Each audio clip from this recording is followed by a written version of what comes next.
Booking hotels on points in Europe can be a little tricky for families, especially where a lot of hotels only allow occupancy for two.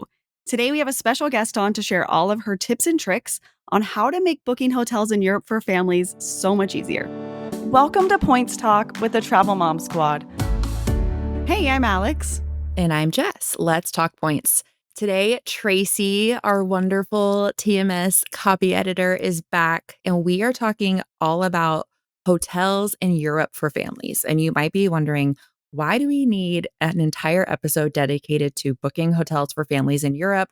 Well, it's because it is very different. If you've only ever booked hotels in the US, taking your family to Europe is a whole other beast because of occupancy limits. A lot of hotels have a maximum occupancy of two. And so if you are traveling with three or more people, that's going to totally change the dynamic of your booking process and your strategy and everything. So, first, we are going to touch on hotels that do accommodate four people without hassle. I just want to say this is not going to be an exhaustive list because I just know that after the show, someone will message us and be like, well, you didn't talk about this hotel and this one sleeps four. This is not an exhaustive list. This is just ones that we've stayed at ourselves or we have followers who have stayed at and reported back on. Then we are going to go over options for booking two rooms with points.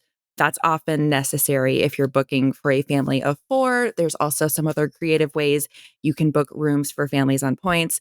We're going to talk about booking potentially two rooms with points and cash. That's an option too.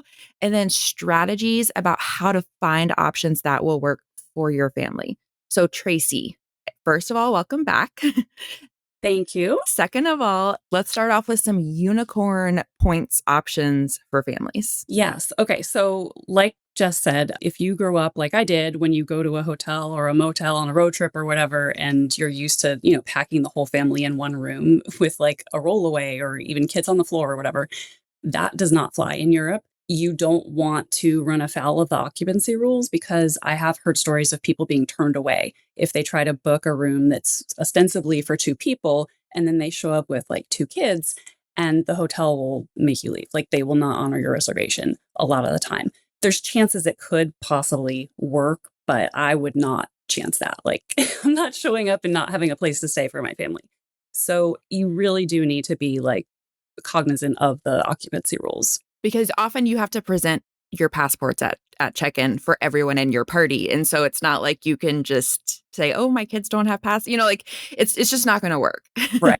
Yeah. Although lately I haven't been like, I've been saying, oh, do you need my passport when I check in? And they're like, no, I don't need it. And I'm like, okay, you used to need it. Anyway, so the unicorn points options for families are the things that like everyone is looking for, right? This is the easiest thing. You can just book on the website with points and know that it will sleep for people, right? That is rare to find, but there are some. So one of the ones that's like the most expensive option is a Category 8 Hyatt in Florence, Il Tornabuoni. We've stayed there before. It was great. You can book a suite that has two queen beds, but it's a lot of points, right? So that's something to be aware of. There's the Hyatt Regency Lisbon, which I know Alex has stayed at, and I think Jess and I are staying there later this year, and you can book a room that will accommodate for there. I know Alex has stayed at the Hyatt Regency Paris Étoile. That also, if you can book it early and get that room, they have a good option. I think it's really two connecting rooms, right? Which is, Yeah, I think so. yeah, like a lot of these hotels, they'll say they have a family room, like in air quotes, but it's really two connecting rooms and they just make sure that it's all set up for you. So it's basically like a guaranteed connecting room. There's the Tribune in Rome. They have a room that will sleep for. There's the Schloss Roxburgh in the Scottish borders where we just stayed. We actually had two rooms just because our kids are teenagers and we don't want to have to share a bathroom with all of them. But they do have a courtyard duplex suite where it's like a 2-level thing and you can book it straight away on points. And it's only a Category 4 hotel, which is awesome. I loved that property. I thought it was great. And they have a ton of things that are really fun for kids to do. So that is something I think everyone should star on their list. I would try and go there if I was looking for a family option for 4 people with little kids, I would go there. And then there's the Standard partnership with Hyatt in London. There's the new Standard, I think it's near King's Cross. And I've heard stories that people can even sometimes get a 5th person in their room. Like if you email ahead, I think it's tight from what I've seen. It's a tight fit, but I feel like London hotel rooms are already tight and then add in 5 people into one room. I don't know how, like, relaxing that vacation would be, but I guess if you're just looking to get the most bang for your buck, hey, it might be worth it. And I do wanna say, like, so not all of these hotels that you've mentioned, the standard room sleeps 4. Sometimes you're gonna have to book the standard suite or the premium suite to be able to fit 4. But if you wanna cover the entire thing on points and all be in one room, they are good options. Right. And it's an option. These are all options where you can literally just go onto the Hyatt website for that hotel and you can just book it outright with points and be done. You don't have to email anybody. You don't have to ask special permission. It's just simple to book by yourself. And I will say, like, talking about the room size is really important because you might think, oh, well, if the room is big enough, surely they'll just let us bring in extra rollaways or whatever. That is not true a lot of the time. Like, they are very strict with the occupancy rules. So even when you're like, oh, this room is really huge, it should have plenty of room, shouldn't be a problem, you have to get permission. Like, you can't just count on being able to do that. So those are some really good Hyatt options in Europe that you can book with points. Um, there are a lot of really good IHG options. So I would say if you're sleeping on IHG and you're thinking about taking a family of 4 to Europe, don't. You need to get maybe at least one IHG card. Holiday Inn Expresses can be great. We've stayed at one in London before, and they often have 2 queen beds. So that's perfect. And their occupancy is very clearly stated. Like, when you look up a hotel, there's a little person icon and a 4 or a 3 or a 2 or whatever. And so you know off the bat, like, yes, this room will work for us. It says a 4. So you're good. Sometimes you'll have a queen with a sofa bed, and that also works if your kids are little. But like, they have Holiday Inn Expresses that sleep 4 with rooms that sleep 4 in like London and Germany and Italy and France and like a lot of places. And also sometimes they include free breakfast, which is good. There are some Crown Plazas that have 2 queen beds. We've stayed at a Crown Plaza, I think at Manchester Airport, back when Singapore had that nice flight from Houston to Manchester. And they had a queen and a sofa bed. And so our kids stayed in that.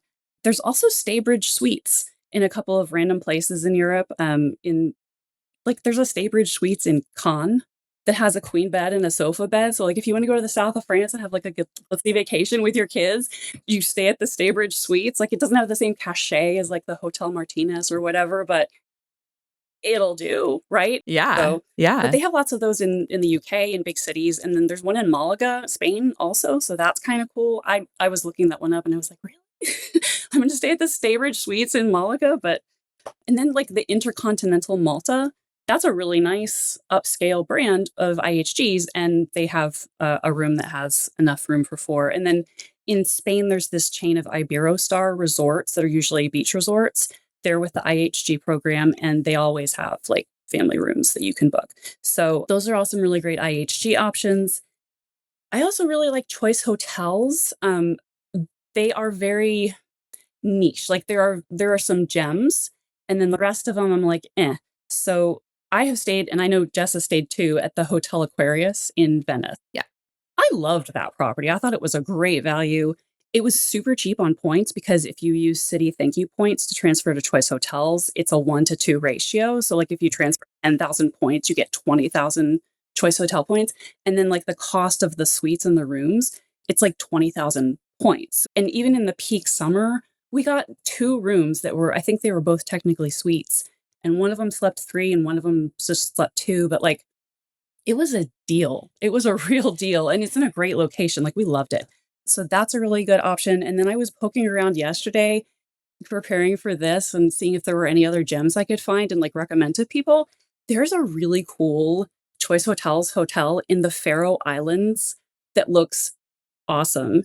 And it was really cheap. It's called the Hotel Foroyar, I think. I'm not even gonna attempt to pronounce that. It looked really cool. Like, it was all like modern and sleek. And the Faroe Islands would be really interesting to go visit. And then there's also a really great looking one in Sorrento in Italy that looked great. And the way I would say to strategize looking at these Choice Hotel options, if you can find a gem, is look for their Ascend Hotel Collection. That's their like premier brand. I mean, they also have things like Comfort Suites and stuff like that. So if you're comfortable with that, you could look at those options. But if you're looking to be a little bougie with your family, check out the Ascend collection, and you can filter by what countries they have those Oh, hotels nice. in, and then just look and see each property. This is like super helpful. Like, I'm learning stuff as I'm listening, like, oh, I need to start checking out the Ascend collection more, like, because we've got 6. So, I mean, we're probably gonna need to get 2 rooms regardless, but sometimes in Europe, if you have 6, you'd have to get 3 rooms. And so if we can even cut it down to 2, that's great. Yeah, well, there's actually a couple of Ascend Hotel options that I saw that sleep 6. Like, they'll have 2 queen beds and then a bunk beds or something, and I think I told you there was one in Japan, which, isn't Europe, it's not what we're talking about today, but there are some options that actually do sleep 6, so if you have more than 2 kids, like, don't think there's nothing for you. There still could be some it's still worth looking into. Yeah. So anyway, those are some really good options. If you have thank you points, you can transfer to Choice Hotels. There's also some good Marriott options. There are residence inns in Europe. And like there's one in Edinburgh that is in a good location and it's like 54,000 points a night. So if you have Marriott points, that could be a good option. And then there's a couple of Hiltons. There's like the Hilton Edinburgh Carlton. I've stayed there. Nice. There's a Hampton by Hilton in Dublin in the city center. That also takes 4 people. I think you'll get a better value for your points if you can transfer from if you either have Hilton points or you can transfer from Amex when there's a transfer bonus, because the Hilton and Marriott sort of points variability tied to cash. It's not as good of a value as Hyatt, but it's still a good option, especially if you're just like, I just need us all to be together. I don't want to go book 2 rooms. That's not an option for me. Then that, maybe outsized value isn't your priority. Maybe your priority is just being together and cutting down costs as much as you can. Right. And then another option that it's not like great, but it could be useful in certain countries or cities is the Accor program. So their loyalty program is called Accor Live Limitless. And their points are really weird because they're tied to cash. So I think it's like, what is the ratio? I think it's 1,000 Accor points is equal to 20 euros off your bill. And the way you do it is you book what you're booking for your hotel, and then at the end it's like apply points to cost, and then you just get a discount based on how Oh, many points okay. you have. But because they're tied to the cash rate and because it's like a static sort of exchange rate, it ends up being like 1-to-1 after you transfer from credit card partners, and they transfer from I think Cap One and Citi. But sometimes they have transfer bonuses, and if they have transfer bonuses of 50% or more, then you're basically getting like 1.5 cents per point, which I don't usually care much about the cents per point stuff, but just as like a rough guideline about is this a good deal or not, or am I wasting my points? Because this is a weird program, like nobody uses it. It could be useful. Like if you're in a city where that's your only option for having everyone together in one room and like that's your priority, this discounts your hotel stay. So like it's a win, right? So that's another program worth looking at. So across all these different programs, there are different options of things you can do. And it's frustrating because it's kind of uneven and like you have to do the research each time. You can't go into it thinking, well, I want to stay in this city and it has to be this program with these points that I have. And it has to be, a room with all 4 of us in one room. Like you might get lucky and that might happen. You might find it, but it's going to take a little digging probably. So just be willing to do that. I think that's kind of a example of how having a bunch of different types of points can come in really handy. Like if you're like, I only have Hyatt points and there's not a Hyatt available, or I only have Chase Ultimate Rewards, it could probably be helpful too for families to do the research and figure out where we want to maybe stay and then get those specific type of points. If you're like, oh, I really love this Marriott property, we're gonna go stay here, then you prioritize, okay, I'm going to try to open some Marriott cards when they have better offers. And so just like you said, like planning ahead a little bit and doing the research. I think it's really promising though, because I think there's a lot of people, like I even just saw this in one of the Facebook groups this morning where somebody was like, I have a family of 6, like we're trying to earn more points. We've kind of exhausted Ultimate Rewards in Southwest. Don't really see us being able to go to Europe because we're a family of 6 and, just the hotel situation there. But I feel like this is really promising that it is doable. Like you said, it just might take a little more effort and research too. But, not even that much research. Traci just listed off like 10 hotels that you can do. Yeah. I mean, and it all depends too on if you know what you're looking for, how you're searching, which properties, aren't ever going to have something like, I don't think a Park Hyatt's ever going to have like what you're looking for, Yeah. probably. Yeah. But, if your goal is to just be together in one room at all costs and also save money, there are lots of options. If your goal is to get the perfect redemption with just Hyatt points and have a magical unicorn room where all four of you can be together and it's also a steal, you can get lucky at those properties we listed, maybe some others, but like that's not, don't go into it expecting that. It's going to be a little trickier because your priorities are different from someone who's just traveling with two people or whatever. So I wanted to talk next about suite options or ways you can get suites without, you can still use points, but like maybe it's a little trickier. So, and one of the things that popped into my head for this was when Jess was talking in the podcast episode a long time ago about her stay in Greece at the Canvas Epitome. Did I say it Mhm. right? I don't know.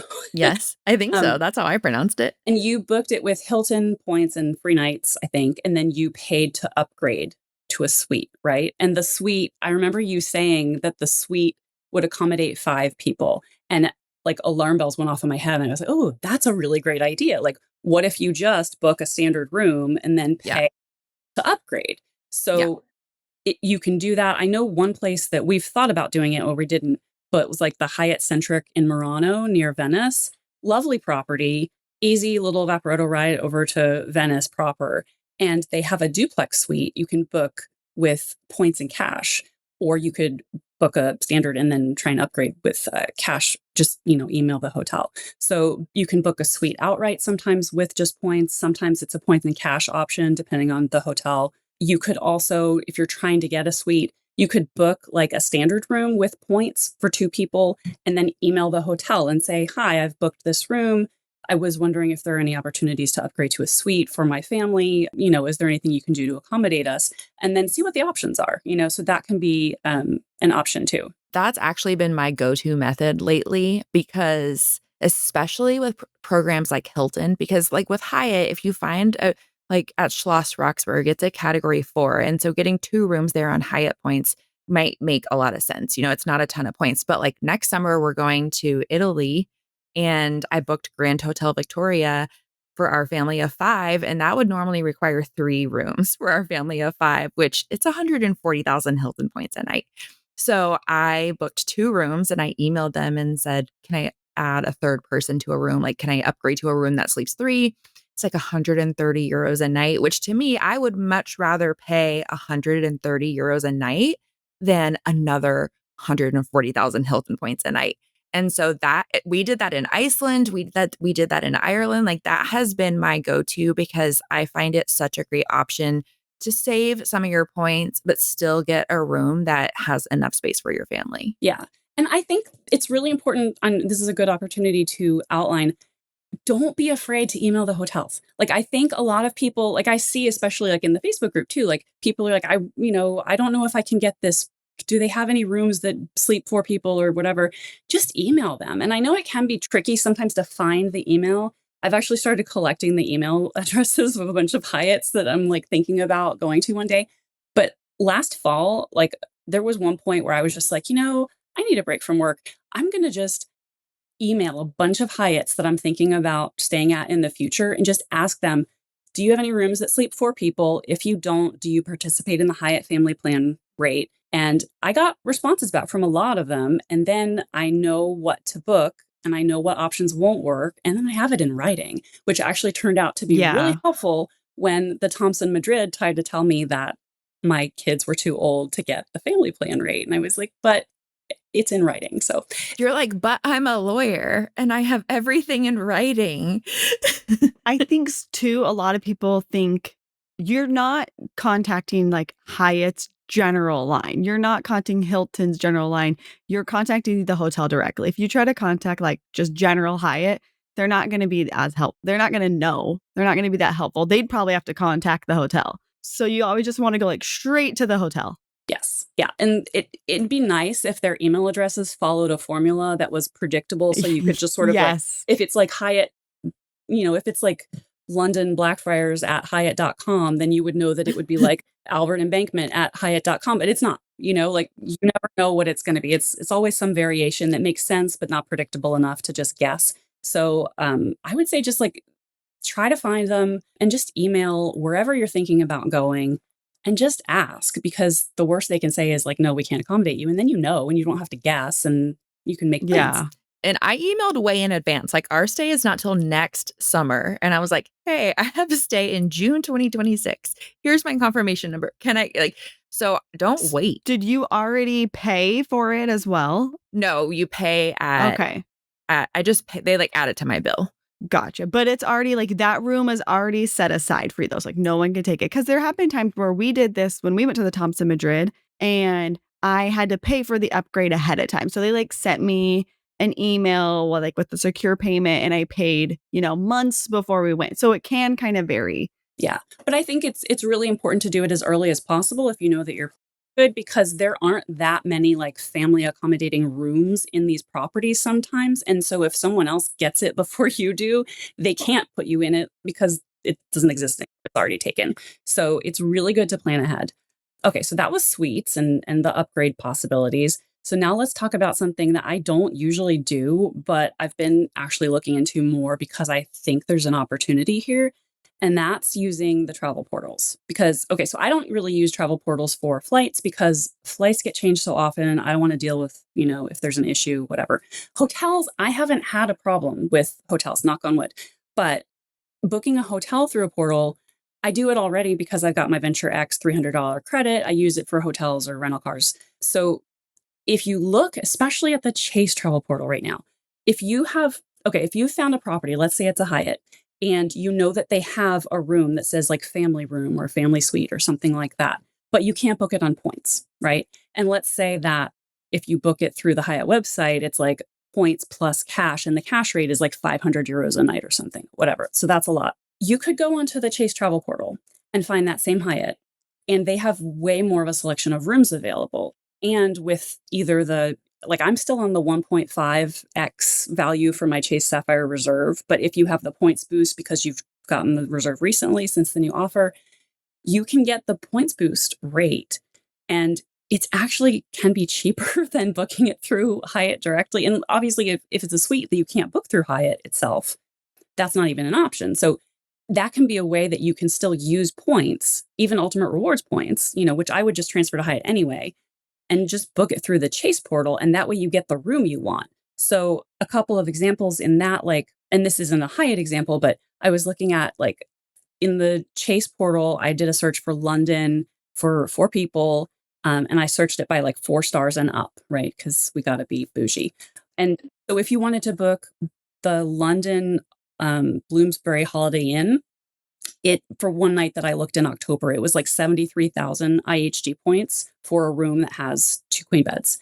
But if you booked it through Chase Travel that same day, same room, it was 21,562 Ultimate Rewards. Now, I don't usually use Ultimate Rewards on IHG. I use them on Hyatt, but I would spend 21,000 Hyatt points for a room that could get all 4 of us together.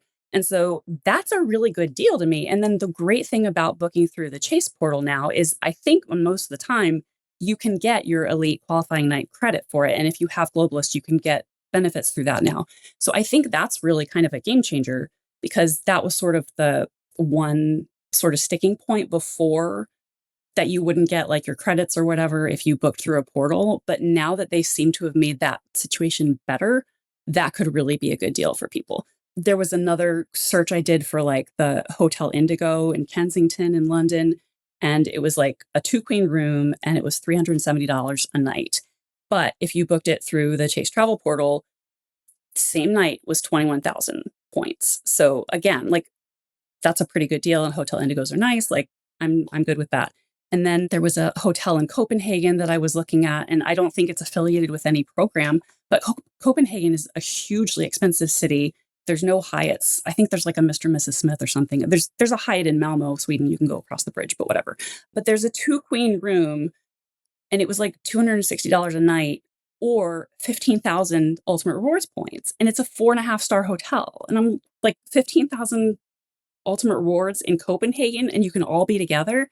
That's a unicorn, right? Yeah, that totally is. So I think the portal is opening up more opportunities. So don't sleep on the portals.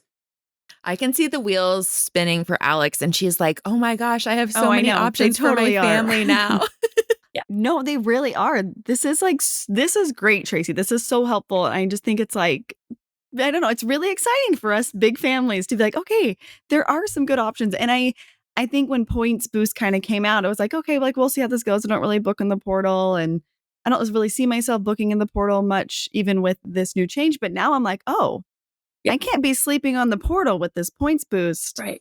for some situations. Like that's crazy that it'd be 73,000 points for that one in London or 21,000 through the portal. Yeah. Or yeah, like I that's just so much cheaper. And that's like paying if you had to get 2 rooms, it'd be like, "Oh, that's 10,000 points a room." Like that's wildly cheap. And the benefit for this, and I'm just thinking of this as we're talking, like if you're someone who goes for globalist, I know you guys both do. If you're booking 2 rooms, you're only getting 1 night of elite credit, right? But this way, if you're all in one room and you're booking through the portal, but you're still getting your elite night credit, you're not wasting, like wasting that extra room's value of points. Yeah.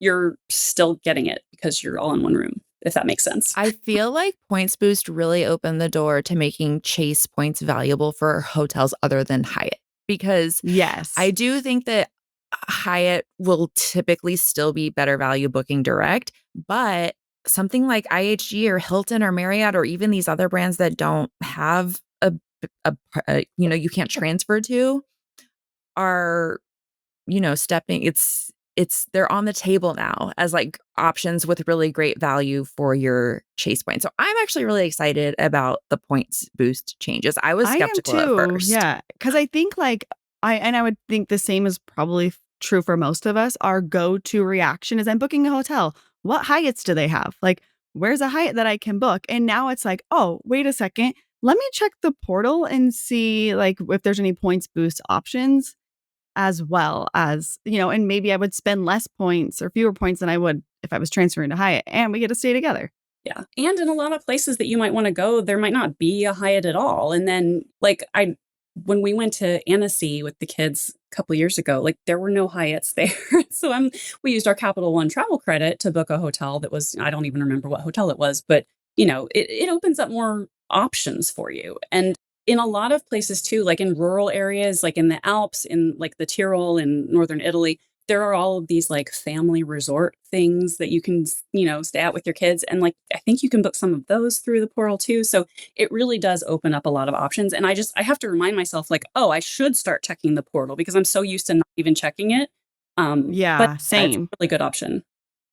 All right. So now that we've covered suites and regular unicorn rooms, let's cover booking 2 rooms. Okay, I know a lot of people have sort of like an aversion. You're like, oh, 2 rooms, it's so weird. Like, is it going to work? And here's what I have to say. When your kids are little, I totally get you don't want to do 2 rooms. Got it. When your kids are teenagers, you want 2 rooms. And it's not anything against teenagers. It's just like you want your space, you want your downtime, and you want the extra bathroom. So, like, don't be afraid of that when your kids get older. I 100% agree with you. And like there have been times where like, yeah, technically we could all fit in one room. Do I want to do that? Absolutely not. Yeah. Once you've tried So, Yeah. it, it's like, ooh, this is actually kind of nice. yeah, you know? exactly. No, we're kind of getting to that spot too. Like we were just up in Park City at a Hyatt place, which those sleep 6. Like we have room. We got, like the 2 queens and a sofa bed. And I used free night certificates for our 3-night stay. And so Mitch was like, "Hey, was there more availability? Maybe we should use points. Like it'd be 45,000 points for the 3-night stay to book another room." And I was like, "Well, I don't know if there's availability. We've already booked." It was like the day before we were leaving. So I was like, "Let's just see how it goes this 3 days and maybe next year because we go up there every summer for a few days. Maybe next summer we'll book the 2 rooms cuz even in a place like that, like having 2 bathrooms is so nice. And I got a teenager now, and then my next one's turning 12 here in a few months. And so, like, we're getting to that point now, too, where we're not going to want to share a room with 4 teenage boys. Like, that's going to be horrible. Yeah, it just makes bath time, like, or shower time, like, whatever age your kids Yeah. makes it so much easier because you can put one kid in one bathroom and the other kid in the other bathroom, and they can go to Yes. bed earlier, or, whatever. And then it's also nice too, like, when the kids are, you've sent them to bed, like, you can still stay up if you want. You don't have to, like, hide in the bathroom or something. Yeah, and you can watch the show you wanna watch. You don't have to watch, like, Thundermans for the 80th time. Which it's a good show, though, I will say that. Thundermans is a funny show. Never seen it. I guess I'm lucky my It's on kids. Nickelodeon. Okay. Okay, so if you are booking 2 rooms, what can you do to save money? Obviously, I know you guys have talked about this a lot. There's the Hyatt family plan rate. So that's when you book 1 room either with points or cash, and then the second room, if you have kids with you, is 50% off of the cash price. So you can't book the second room with points, it has to be cash, but it is 50% off. But it's 50% off of the standard rate. It's not 50% off of like the advanced member rate or whatever. So take that into consideration. Also, if you're going to book that, you have to like email the hotel itself. Don't just call regular Hyatt and, get the main line. You have to like find out if that specific property honors it. If they honor it, ask what ages they cut it off at, because a lot of places will cut it off if your kids are older than 12. And I know some of them let you do it until 17.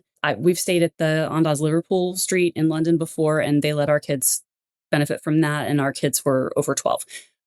So it does vary by property. I will say publicly, the Thompson Madrid told me in writing that our kids who were going to be 16 would qualify for it. And so I made plans based on that. And then when I tried to book it, they were like, "Oh, I'm so sorry. It's 12 and under." And I said, "No, no, no. We've got this." And I was able to get them to waive it for me. So I don't know if that's something that they're going to ever allow anyone else to do, but that's my case. I really don't like that they do that so young because, like, to me, it doesn't make a ton of sense because what, like, you're gonna stick your 5 and your 6-year-old in their own room that's, like, not even connecting? Like, to me, that's when it even makes more sense that you're like, "Oh, I feel comfortable with my kids since they're a little older to have their own room." Right. And it's not like they're And losing. they're kids. They're like my 13-year-old's not very big, so to think, like, he couldn't qualify for family plan rate at some stuff is kinda, like, silly to me, like, it just they're still kids. I agree. I think it's kind of silly. I mean, it's nice that they have the policy at all. Oh, and I wanted to add too, like when I talked before about the Accor hotel option, that's not that great of a value, but it could be useful. They also have a 50% off for the second room booking too. So keep that in mind if you're thinking about that. But definitely just make sure that the ages that you're going to be in compliance with the ages at the specific hotel if you use the family plan rate. But that can be a really good way to save some money on a second room. Also, when you book, you can request adjoining rooms. We've had that like at the Andaz London Liverpool Street, they have adjoining rooms for us. So like we just propped the door open all night. If you have little kids, you might want to bring something to put up high, like in the door jamb to keep, you don't want them to be able to like take the thing out to like close the door accidentally or something. But just like I'm a big fan of putting things out of reach for little kids so they don't get in trouble. And the other thing to think about for if you book 2 rooms, if you have a guest of honor award or you have globalist privileges, my experience is that like I've never been globalist, but sometimes I am lucky and get guest of honor awards from really nice people I know. But every time we've been at either an Andaz or a Park Hyatt, and I've had a guest of honor award for 1 room, they have always honored it for the second room, just like as a courtesy, which is really nice. I will say that every time we've been at an Unbound Collection hotel, they have never done it. Like categorically didn't offer it, didn't even act like it was an option. So you may find yourself like being able to sort of like, "Oh, this is a nice surprise. We didn't have to pay for half of our breakfast. We don't have to pay for any breakfast." I wouldn't count on it. But I wanted to ask, like, what is y'all's experience with, do you always book a guest of honor for your second room? Or do you sometimes actually get the globalist privileges for your second room anyway, just as a courtesy? I always book the guest of honor for my second room.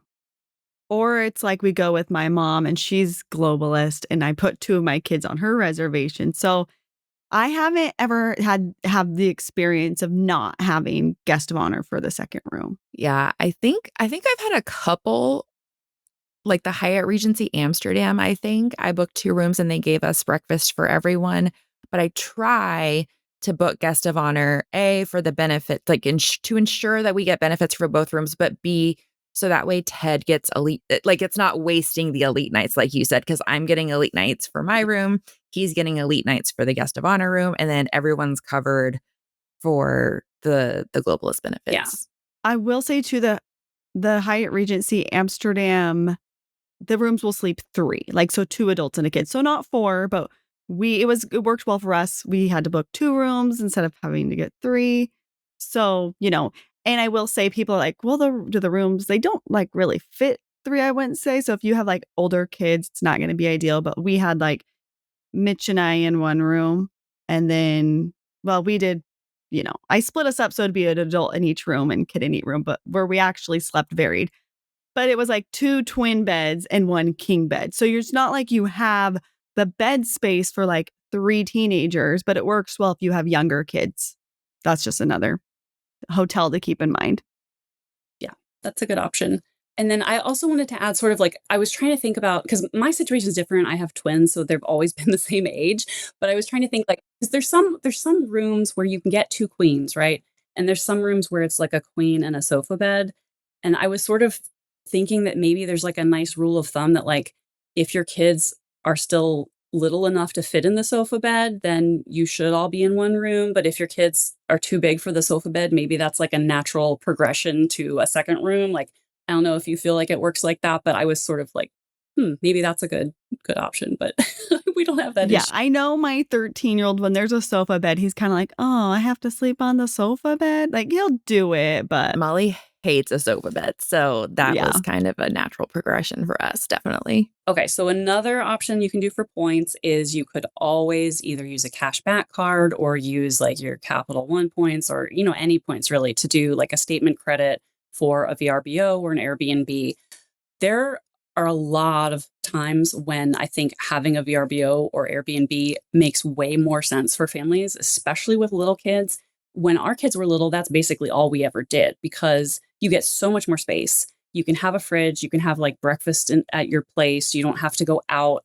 There's often a washer and dryer, there's often like a balcony or something.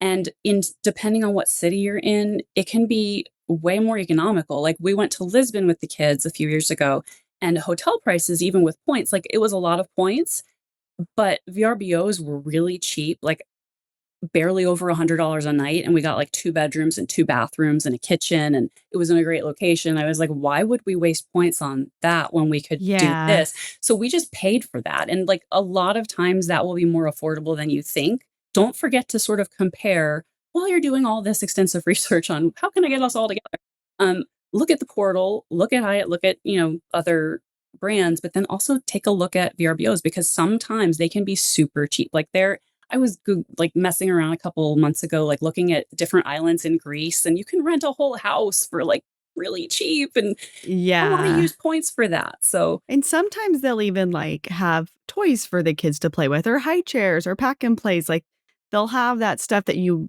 would like to have when you have a little toddler or a baby. yeah. And I know Megan she rents VRBOs too. And like when they were in Croatia, they had, a house and that worked out really well. So I think when you've got little kids, it can really be a good option just because you get so much more space and you don't have to go to bed when they go to bed and you don't have Yeah. to like hide in the bathroom with the light off or whatever. I think my biggest hesitancy with VRBO and Airbnb is, I guess, the cancellation policy kind of stresses me out a lot of the time because, yes, it's convenient when you're traveling with a family, but also when you're traveling with kids, things are unpredictable and kids get sick and you have to cancel and you have to change your dates. And if the cancellation policy is 2 weeks before, or 30 days before, you usually don't find out your kid has the flu until the day before you're about to leave. That's how it always works Yeah. out. And so I have so much peace of mind with booking with points, but I also definitely see the value of booking a VRBO or an Airbnb too. Yeah. I think the key with that is having like booking it on a card like a Sapphire Reserve, where you have some of those protections in case something comes. But I don't think they would cover it if you had to cancel because your kid got sick. I think they would cover it if like But if the like travel illness or sickness insurance might pay you for the missed trip, then you could use that to pay the VRBO and maybe not be in the hole, maybe depending on the circumstance, depending on the sickness, I guess. Yeah, But yeah, it's yeah. something to look into for sure, because you don't want to be locked into something that you can't cancel because it's like, oh no, my kid got, I guess kids don't get chicken pox Yeah. anymore, but whatever. It's like, yeah. But yeah. So, and I know like you had a trip canceled that was like to the Big Sur, right? And Yeah. Molly had the flu, and so you had to Yeah. cancel. It's like, yeah. But And if they were super like, I called them and I was like, I really want to trust me. I really want to be there. My kid has the flu. Like, I want to go to the adults all inclusive resort. And they were like, it's fine. We'll refund. Like, they were so nice about it. yeah, And I was like, if I please had don't booked blame a, the flu here. it was like, if we had booked a VRBO, we would be screwed. Yeah. So, Yeah. Okay. So one more thing I wanted to cover is sometimes don't be afraid to just pay cash for a hotel. And this is one example where I told Alex about this a few weeks ago. I was just looking at new Hyatts that come out because, you know, that's my thing. I like to see what Hyatt's up to. And there's a new Hyatt Centric opening in Reims, France, that has a room that has bunk beds and sleeps 6 people. And some of the dates I was looking at, the rate for just cash was like 250 euros for 6 people in one hotel room in a nice Hyatt Centric. So there are options out there. Don't like we actually ended up, this isn't Europe again, but it's similar issue. In Japan, when we went to Kyoto, we paid cash for the Hyatt Regency Kyoto because the cash rate was so good. It didn't make sense to use points on it. So that can be an option sometimes. And if you're staying at certain Hyatt properties like Regency sort of level and above, you could also look into booking through the Hyatt Privé program, which gives you the same cost. It's through like a travel agent who has privé privileges, and it gets you free breakfast, upgraded room, like a property credit, all that stuff. So if you're ever booking a cash stay with Hyatt, make sure you look into that to see if it's an option because it can help. Then it's kind of like you're a globalist, even if you don't have globalist, because you get the upgrade and the free breakfast and everything. So exactly. okay, so how to strategize if you're like, well, I really want to go to Europe with my family. Where do I even start? What do I do? What do I need to know? So, number one, be flexible. Like, I'm not saying you have to be like, oh, I'm going to find a hotel somewhere in Europe that will fit my family. And then we're just going to book our trip around that. But like, if you just want to go on a trip and you're like, I don't know where to go, that could be a good way to start, you know?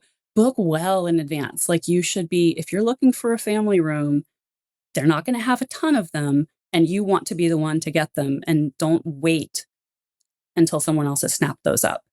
And I would say, especially if you're traveling over something like spring break or summer or the holidays when everyone else is also traveling. Yeah. And that's the bad thing about traveling with kids. It's like you're traveling at peak time all the time because that's what makes peak time. It's when the kids are out of school. So unless you've just got toddlers, in which case, you know, you've got other issues and good luck to you.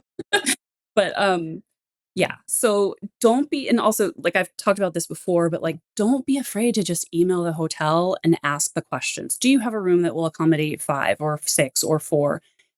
Are there any options to upgrade? You know, what can you do? Then you'll know the answer. You don't have to wonder. And then it's in writing, whatever answer they give you. So that can be really useful. I would say overall, general strategy is if you can just sort of divorce yourself of the idea that you have to be in the same rooms, like if you're willing to split up, like put one parent and a kid in one room and one in another, booking 2 rooms with Hyatt points can often just be the best option, like value wise, points value wise. And sometimes they'll guarantee a connecting room. I know Hilton actually has a connecting room guarantee. Hyatt will connect them if you ask, like just write to them and say, can you get us a connecting room? And if your kids are like, even if your kids are in the other room and you and your spouse are in the, room next door, as long as your kids like, can't reach the deadbolt of their door, like it's kind of like they're still in the same room with you if you prop the door open. Like it doesn't have to be, I know it's a huge mental hurdle sometimes for people, like 2 rooms just sounds crazy, but it can work. Like it's not a big deal sometimes. With teenagers, like I said, you sometimes want the extra room, you want the extra space. With little kids, maybe VRBOs do make more sense. And don't feel like you have to get everything on points. Like getting all your flights on points and just paying for lodging, that's still a really good deal. And if it allows you to Exactly. travel and you're not as stressed about like what hotels, like do the thing that isn't stressful. No one's making you do everything on points. And then also, this is a really little thing to note, but when you are reading hotel descriptions for Europe, when they say double bed, they don't usually mean an American double. Like they don't mean the size that's smaller than a queen. They usually mean a queen. Sometimes it even means a king. Usually when they say double, they just mean two people. Yeah, So don't exactly. let that freak you out if you read double bed. I don't want a double bed. Like in Europe, that doesn't mean that. Um, and those are sort of the overall sort of big picture things to think about. And then if you want to do specific searches, like especially just for Hyatt, here's what I do. And I don't know if you guys do it a different way, but like I'll go to a hotel website and in the left upper corner, it'll, drop down. It'll say rooms and suites. So I go to that. And then I read through the descriptions for all the different rooms and suites. And sometimes they'll have one that says family room, right? So I go to the family room and I look to see if there's a room available with cash for the dates I need. If there's a room available with cash, that's the family room, then I'll switch the toggle to use points to see if it's bookable with points. If it's not bookable with points, then I can either recalibrate and maybe book the two rooms or ask about the family plan, or I could go to the portal and see if I can book that family room through the portal using points. And if it is available with cash, you just won the lottery. So yeah, so that's how I search on Hyatt. Different, Hilton and IHG and everything will work a little differently, but just make sure you're reading the descriptions for each type of room to see what the maximum occupancy is because they mean it. So yeah. I think it's really just helpful because I think a lot of people just think, well, it says this is what it is. This is what I have to do. Like, I just have to book this or that. And so many times, like in Jess's situation lately, where if you just email and ask, they're willing to take your money if you're willing to give them money to pay for an upgrade so you can have more people. So if they have the availability, I feel like that's a really successful way to go about it. More times than not, it seems like it's working out for people. And it's definitely in this type of situation specifically, it's way better to ask in advance for permission than it is to just show up with extra kids and tick off the hotel and maybe get your reservation canceled. You will never catch any of the three of us just showing up with our extra kids because we are way too type A and planners and rule followers to, especially in Europe. Like I might try it in Arkansas on a road trip, but I'm not trying it in Paris, just showing up randomly. So yeah. But I think it's important to know that there are a lot of really good options. Yeah. I think we've covered a lot of them. And some of them might not be like the ultimate best super outsized Hyatt value that we're all used to for just like two people stays. But if it cuts your costs down and it lets you take your family to Europe and have this wonderful experience and show your kids, trains and history and Kinder surprise eggs and, that's worth it, right? So just don't let it be a huge hurdle that keeps you from going and just assume that there are no options for your family. Just start investigating, start digging, and, start with the list of unicorns or like, be like, well, I don't know where we're going to go on our trip, but I know that there's a hotel in Paris that sleeps 4 people. So let's start there and, let it take you on a trip. Well, thank you so much for being here, Traci, and sharing your hotels in Europe for families expertise with us. We are always excited to have you on the podcast. I'm sure our listeners found this very helpful. I'm sure Alex found this very helpful. And I even have some ideas now. I want to go to that Intercontinental Malta that you talked about. So thank you so much again. And if you found this episode helpful, we would love it if you would share it with a family that needs to take a vacation to Europe on points. Yes. And I think that's everyone. Everyone needs to. Yeah. Thanks so much for listening to Points Talk with the Travel Mom Squad. Make sure to hit the subscribe or follow button from wherever you're listening so you never miss an episode. Want to start jet setting even faster? Follow the links in the show notes to learn about everything we discussed in today's episode. And to stay connected and follow along, follow us on Instagram at Travel Mom Squad. We can't wait to see where in the world points and miles take you.